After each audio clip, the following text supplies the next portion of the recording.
بسم اللہ الرحمن الرحیم۔ یکم اکتوبر 1949 کو چائنیز کمیونسٹ پارٹی کے لیڈر ماؤ زے تونگ نے چین کی آزادی کا اعلان کیا اور یوں چین دنیا کے افق پر حقیقتاً آزاد ریاست کے طور پر نمودار ہوا۔ آزادی کے اعلان کے بعد چین کے لیڈروں نے فیصلہ کیا کہ سب سے پہلے اس ملک کو خوراک میں خود کفیل بنانا ہے۔ چین، جس کی آبادی اس وقت 56 کروڑ سے کچھ زیادہ تھی، اس وقت بھی دنیا کا سب سے زیادہ آبادی والا ملک تھا۔ چین کے لیڈروں کا یہ ماننا تھا کہ جو قوم خوراک کے معاملے میں خود کفیل ہو، اس کی محتاجی کافی حد تک ختم ہو جاتی ہے۔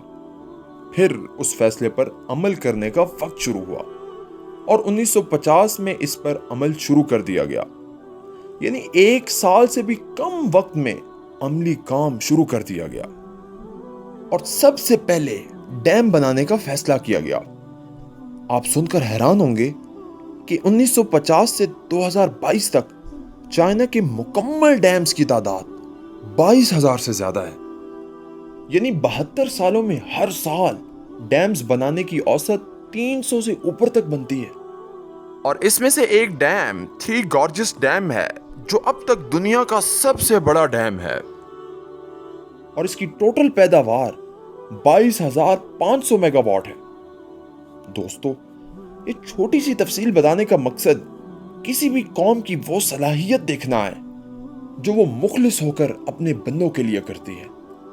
صرف تھری جارجز ڈیم کی پیداوار پاکستان کی اس وقت کی پیداوار کے برابر ہے، یعنی اس وقت پاکستان کے تمام ذرائع، ہائیڈرل ہو یا کوئلے سے، گیس سے ہو یا ایٹمی، سولر سے ہو یا ونڈ سے یا دوسرے ذرائع سے، ہم سب ملا کر بھی چائنا کے ایک ڈیم کا بھی مقابلہ نہیں کر پا رہے۔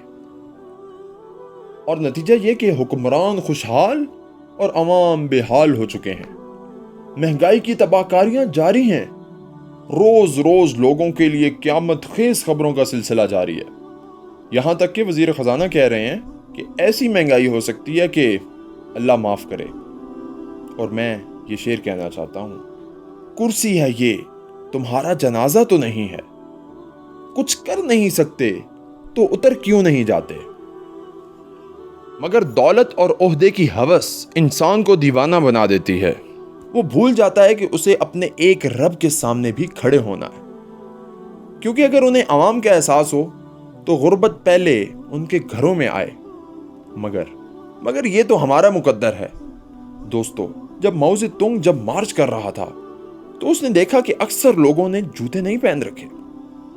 برفانی پہاڑوں اور دشوار راستوں کے باوجود لوگ اپنے لیڈر کے ساتھ پیدل چل رہے تھے۔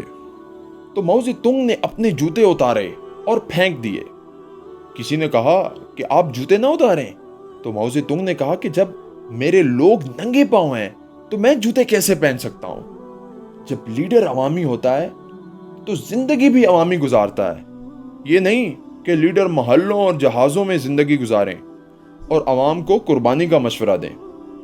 کوئی کہتا ہے چائے کم کر دو، تو کوئی کہتا ہے چینی کم کھاؤ، کوئی کہتا ہے گھی کم استعمال کرو۔ بھائی سیدھی طرح کہو، اپنی زندگی کم کر لو، کیونکہ تم جیسے نصیحت کرنے والوں کے لیے ہی کہا گیا ہے۔ نصیحت کرنے والا مخلص نہ ہو تو نصیحت بھی ایک پیشہ ہے، اور ہمارے لیڈر یہ پیشہ خوب نبھا رہے ہیں۔ کہتے ہیں لوگ بد دعا سے ڈرتے ہیں لیکن اپنے اعمال سے نہیں ڈرتے، اور یہاں ہمارے لیڈر نہ بد دعا سے ڈرتے ہیں اور نہ ہی اپنے اعمال سے۔ یا اللہ، میرے لکھنے یا بولنے میں کوئی غلطی ہو گئی ہو تو مجھے معاف فرمائیے گا، آمین۔ دوستو، اگر آپ کو یہ کانٹینٹ اچھا لگے تو ہمارے چینل کو ضرور لائک، سبسکرائب اور شیئر کیجیے گا، تاکہ ہم ایسی مزید ویڈیوز آپ کے لیے لا سکیں۔ شکریہ اور اللہ حافظ۔